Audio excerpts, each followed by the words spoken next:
తోట Chandrasekhar IAS, a man with mission and vision. ఉన్నత ఆశయాలతో నిజాయితీ కలిగిన IAS ఆఫీసర్. 21 ఏళ్ల పాటు అధికార విధులు నిర్వహణ. 1987లో IAS గా బాధ్యతలు స్వీకరించారు.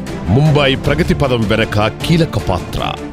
మాఫియాని ఎదుర్కొన్న తెలుగు తేజం.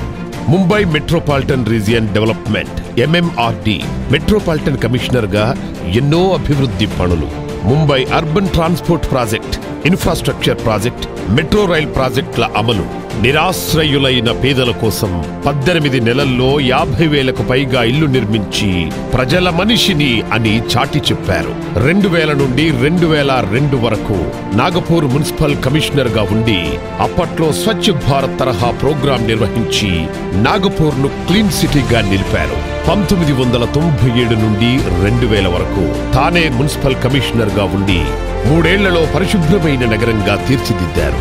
20,000కు పైగా అక్రమ నిర్మాణాలు తొలగించారు. 20కి పైగా ప్రాజెక్టులు చేపట్టి అమలు చేశారు. నీటి కొరత లేని నగరంగా తీర్చిదిద్దారు.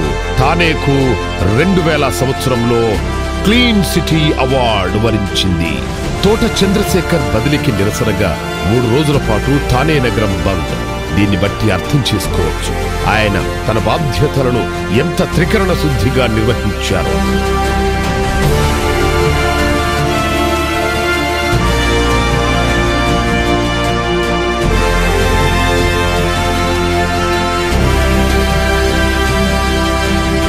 ఎన్నో ప్రతిష్టాత్మక అవార్డులు ఆయన సొంతం.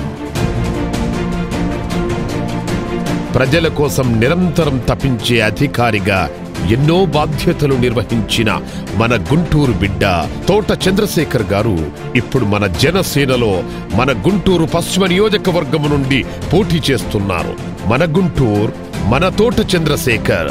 తోట చంద్రశేఖర్ గారు ఒక IAS అధికారిగా ఉండి మహారాష్ట్రలో మాఫియాను ఎదుర్కొని ప్రజాసేవ చేయాలని చెప్పి కంకణం కట్టుకుని వచ్చిన వ్యక్తి. గుంటూరులో మీరు విజయకేతను ఎగరవేయాలని కోరుకుంటా ఉన్నాం.